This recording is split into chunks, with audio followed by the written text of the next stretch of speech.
नमस्ते। वाणी के साथ दैनिक प्रतिबिंब में आपका स्वागत है। आज है 20 जनवरी 2021 और आज हम मार्कुस 3:1 से लेके 6 पर विचार करते हैं। सुनिए। ईसा फिर सभागृह गए। वहां एक मनुष्य था जिसका हाथ सूख गया था। वे इस बात की ताक में थे कि ईसा कहीं विश्राम के दिन उसे चंगा करे और वे उन पर दोष लगाए। ईसा ने सूखे हाथ वाले से कहा, बीच में खड़े हो जाओ। तब ईसा ने उनसे पूछा, विश्राम के दिन भलाई करना उचित है या बुराई, जान बचाना या मार डालना? वे मौन रहे। उनके हृदय की कठोरता देखकर ईसा को दुख हुआ और वह उन पर क्रोध भरी दृष्टि दौड़ाकर उस मनुष्य से बोला, अपना हाथ बढ़ाओ। उसने ऐसा किया और उसका हाथ अच्छा हो गया। इस पर फरीसी बाहर निकलकर तुरंत हेरोदियों के साथ ईसा के विरुद्ध परामर्श करने लगे कि हम किस तरह उनका सर्वनाश करें। यह प्रभु की वाणी है। क्या यह आपको अचंभित नहीं करता है कि धर्मगुरु इतने नफरत से भरे हो सकते हैं कि वे हाथ धोकर एक प्रेम से भरे व्यक्ति का सर्वनाश करना चाहते थे? आज के सुसमाचार पर विचार करें। एक सूखा हाथ वाला आदमी है।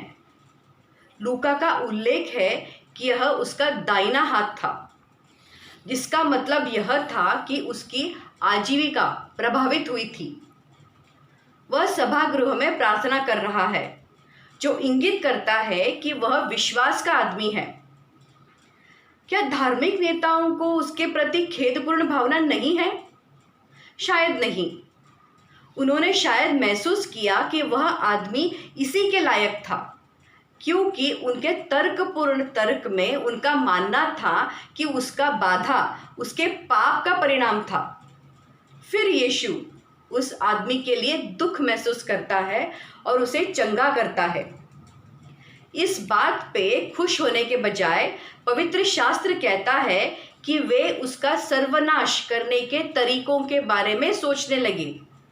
क्यों? एक कारण शायद शुद्ध ईर्ष्या है। वह उन चीज़ों को करने में सक्षम था जो वे केवल करने का सपना देख कर सकते थे। एक और कारण यह है कि वह उनके नियमों के लिए चुनौती बन गया था।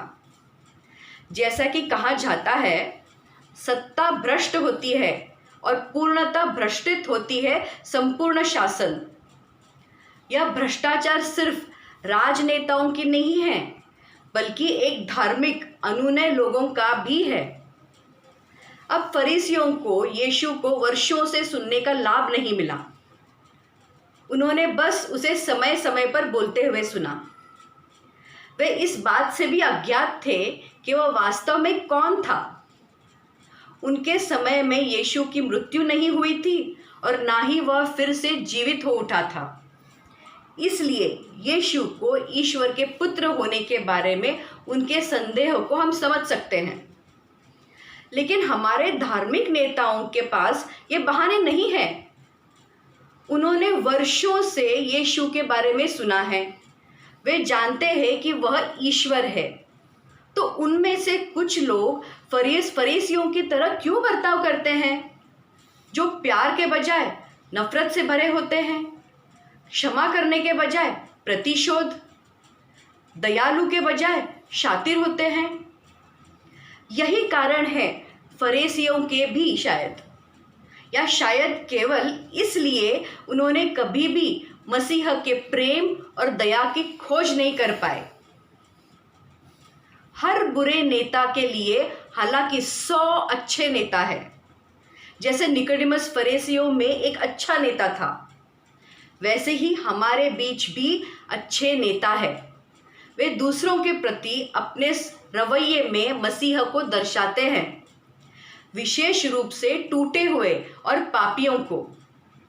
हालांकि निकोडिमस की तरह वे भी अपने साथियों से डरते हैं।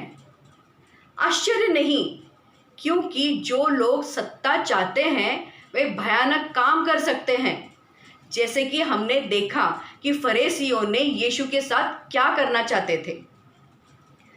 लेकिन अच्छे नेता और हम सभी जो खुद को अच्छे इंसान मानते हैं, चुप नहीं रहना चाहिए।